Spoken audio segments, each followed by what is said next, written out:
Hello friends, जय हिंद जय भारत। मैं राहुल कुमार आपको अपने चैनल एडिशन स्टडी आर में स्वागत करता हूँ। तो फ्रेंड्स, मैंने इससे पहले एक वीडियो बनाया जो पार्ट 1 था एपी फ्रिज का। उसमें मैंने आपको टीएनवा पद के लिए एक फार्मूला का निगमन किया और उससे संबंधित कुछ दो न्यूमेरिकल आपको बताया। इस पार्ट में पार्ट 2 जो है, इसमें हम पढ़ेंगे सम। n पदों का जो टर्म है एपी फ्रिज में, उसका हम सम देखेंगे। तो चलिए उसको शुरू करते हैं सम के लिए। तो फ्रेंड्स, जैसे कि अगले पार्ट में हम देखे थे कि जो पद हम बना रहे थे, जैसे कोई अगर एक पद ए ले लेते हैं तो उसमें एक कांस्टेंट पद जोड़ते हैं तो पद बनता जाता है। जैसे डी जोड़ दिए तो अगला हो जाएगा ए प्लस डी। इसी तरह फिर इसमें डी जोड़े तो अगला हो जाएगा ए प्लस 2d। इसी तरह वो बढ़ता जा रहा है। यहाँ पर हम क्या करेंगे, इस टर्म को जोड़ेंगे। वहाँ पर हम केवल पद बताते थे कि ये कौन सा पद है, वो इस टीएनवा पद का फॉर्मूला था। लेकिन यहाँ पर हम उसका सम करेंगे। तो मान लीजिए कि सम के लिए यहाँ पर हम लेंगे एफ। मान लीजिए कि एफ बराबर जो होगा, अगर इसको टर्म हमको जोड़ना है यन टर्म तक, तो हम इसको लेंगे एफ एन और इसको जोड़ देंगे तो ए हो जाएगा और इसमें होगा ए प्लस डी।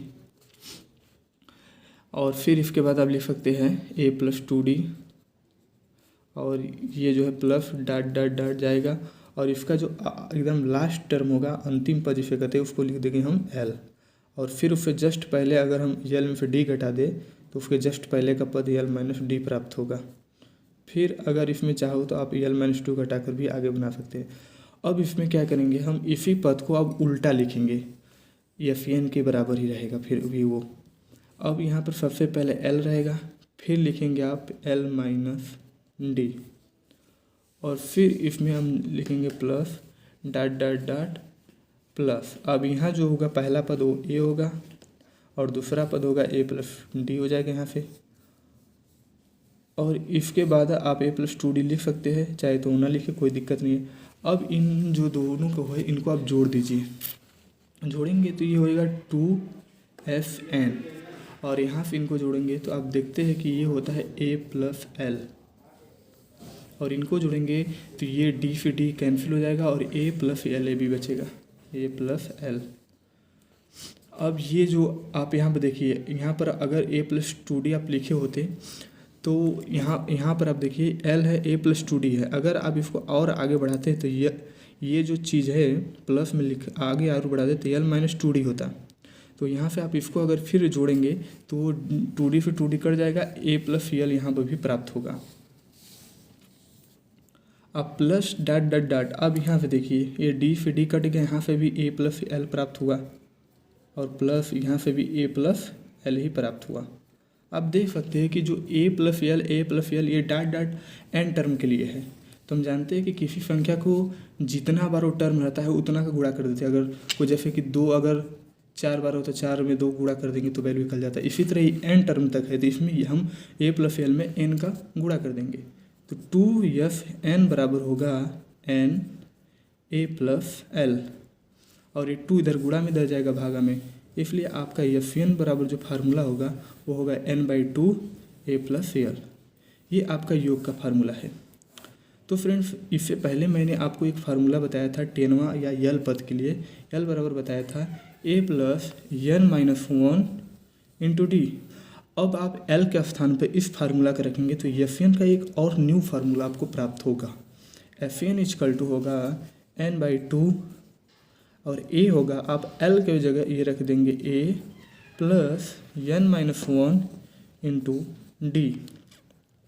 तो यहाँ से आपको एक फार्मूला प्राप्त होता है n/2 2a plus n minus 1 into D.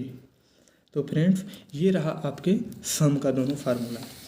अब हम चलते हैं आगे माध्य क्या फार्मूला निकालने के लिए। मीन क्या होता है समझते हैं।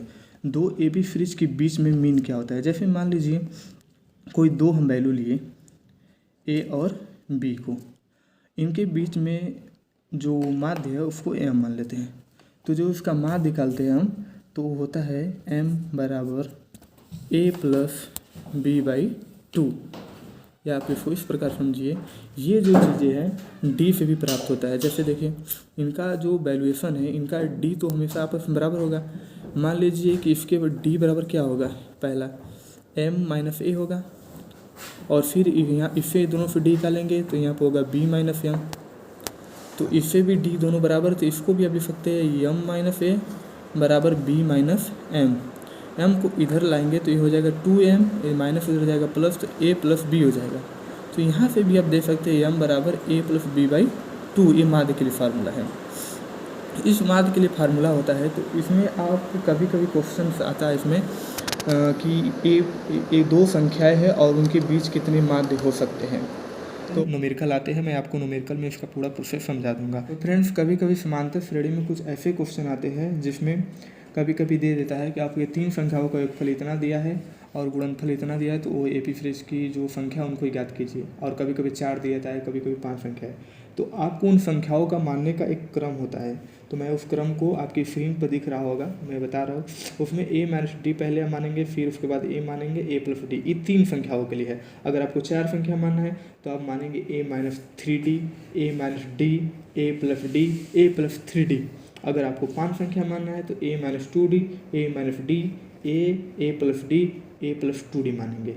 तो फ्रेंड्स, इन संख्याओं को आप मानेंगे और इससे आपका जो न्यूमेरिकल होगा वो अच्छी तरह से सॉल्व होगा। तो चलिए अब हम चलते हैं न्यूमेरिकल पार्ट पर। हाँ, तो फ्रेंड्स, आपका पहला न्यूमेरिकल आपकी स्क्रीन पर दिख रहा है। इसमें बोला है श्रेणी में 17, 15, 13 के कितने पदों का योगफल 72 होगा। तो चलिए इसको सॉल्व करते हैं।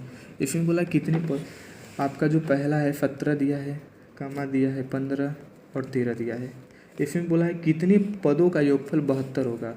मतलब कि 72 जो योगफल एफियन का वैल्यू दिया है, कितने पदों का योगफल 72 होगा। आपका एफियन जो है 72 दिया है और इसमें से आप ए बराबरी का लीजिए। ए बराबर पहला पद 17 हो जाएगा और डी बराबर आप जानते ही है, पिछले पद में अगले पद को घटा दिया तो 15 में से माइनस 17 कर दीजिए, तो आपका डी जो होगा वो -2 हो जाएगा। अब एफियन बराबर आपको फार्मूला पता ही है। अब ये तो इसमें क्या होता है, n/2 होता है 2a plus n-1 into D. Friends, आपको अगर L दिया होगा तो आप सीधा वो फार्मूला लिख सकते थे n/2 a प्लस L, लेकिन यहाँ पे L नहीं दिया है, D दिया है, तो आप इस फार्मूला का यूज करेंगे। अब इसके बाद एफियन का मान आपको 72 दिया हुआ है।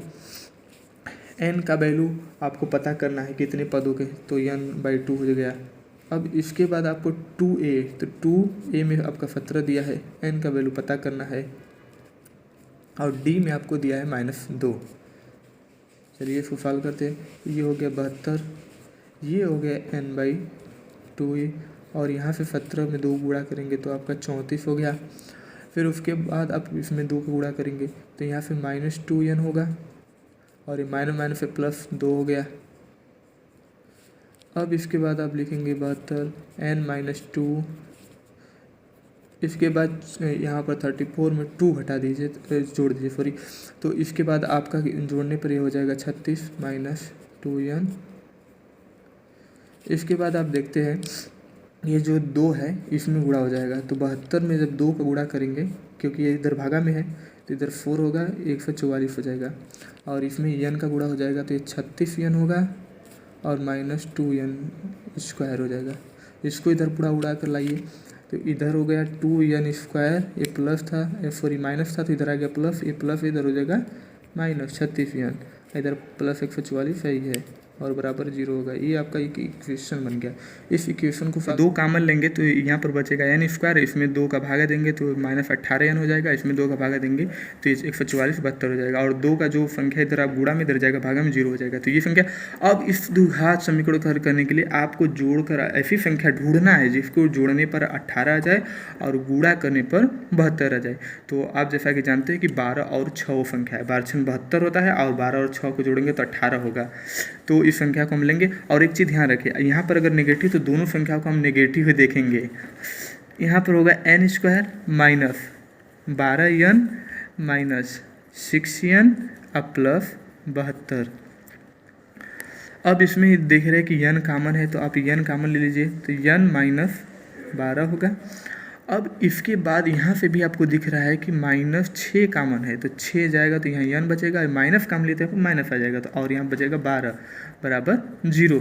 आप यहाँ पर देखते हैं कि 2 समीकरण, एक बनेगा कोष्टक में n-12 और दूसरे कोष्टक में बनेगा n-6 बराबर 0।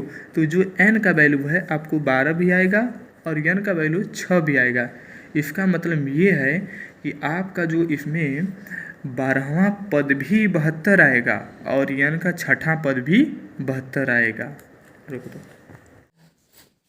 9 और 39 के बीच 9 समांतर माध्य पद निवेश कीजिए। तो चलिए इसको सवाल करते हैं। इसमें क्वेश्चन बोला है 9 और 39 के मध्य 9 समांतर माध्य, मतलब उनके बीच 9 संख्याओं का निवेश मतलब ज्ञात करना है। तो मान लेते हैं वो 9 संख्याएँ A1, A2, A3, A4, A5, A6, A7 और A8, A9 है। ठीक, आप समझ सकते हैं ये 9 और 39 के मध्य है। तो आप यहाँ पर देखिए कि इतनी जो 9 और 39 के मध्य 9 और 39 के मध्य 9 संख्याएँ हैं और इन दोनों को अगर ऐड कर लेते हैं तो टोटल जो नंबर इनका होगा संख्या है वो 11 होगा। अर्थात n बराबर क्या होगा 11। और इसमें जो प्रथम पद है ये 9 है तो a बराबर आपका होगा 9 और जो अंतिम पद है l जिसे कहते हैं वो 39 है। आप यहाँ से चलिए फार्मूला लगाते हैं। l बराबर होता है a plus n minus 1 into D. L के स्थान पर आप रखिए 39, ए के स्थान पर 9 प्लस n में आपका 11 माइनस 1 हो जाएगा और डी जो है आपको ज्ञात करना है, इसी का कमाल है। अब यहाँ से आप लिखेंगे 39 9 प्लस 10d। अब ये 9 प्लस इधर जाएगा तो माइनस हो जाएगा, तो आपका 39 में से जब 9 जाएगा तो 30 बचेगा 30। तो 10d बराबर 30, इसलिए d बराबर आपका आएगा 3। तो आपका d बराबर जब 3 आ गया तो आप इन संख्याओं को निकाल सकते हैं। देखिए 9 के बाद अगर अगली संख्या बढ़ना है तो इसमें अब जो d का वैल्यू है लगातार हर पद में जोड़ते जाएंगे तो अगली पद बनता जाता है। जैसे आपको a1 निकालना है तो a1 बराबर क्या होगा, a1 बराबर 9 में आप d जोड़ दीजिए।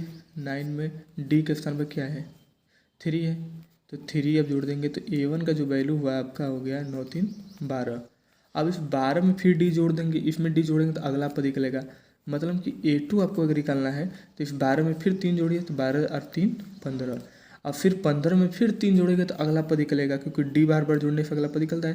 तो 15 3 18। इसी तरह a4 को निकालेंगे तो 18 3 21। इसी तरह a5 को निकालिए तो 21 और 3 24। इसी तरह a6 को निकालिए तो 27 हो जाएगा। इसी तरह आप यहाँ देख लीजिए a7 को तो 27 3 30।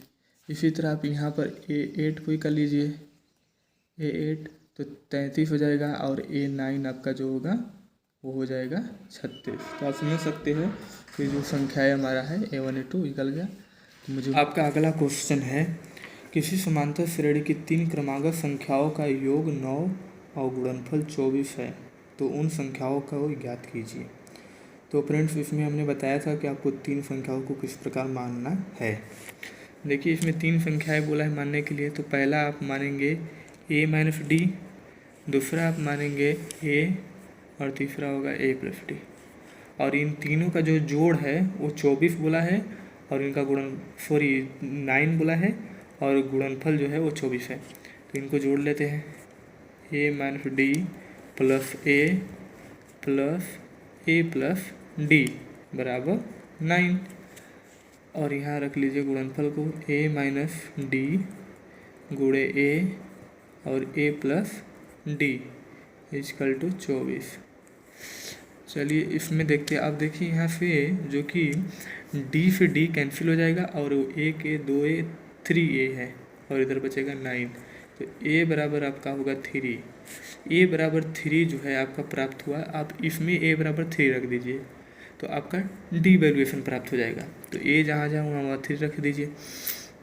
यहाँ हो जाएगा 3 माइनस डी और गुणे 3 और यहाँ भी हो जाएगा 3 प्लस डी बराबर 24। तो आप देखते हैं कि इसमें गुणा होगा तो ये एक कोष्टक में a प्लस बी, एक कोष्टक में माइनस बी वाला फार्मूला भी लगा सकते हैं।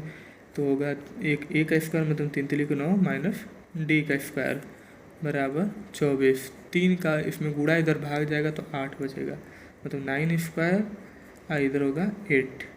अब इसको इधर लीजिए, इसको इधर लाइए तो डी स्क्वायर इधर जाएगा तो माइनस से प्लस हो जाएगा और 8 इधर आएगा तो माइनस हो जाएगा। तो 9 माइनस 8 तो डी स्क्वायर इजकल टू 1 अर्थात डी बराबर 1 होगा।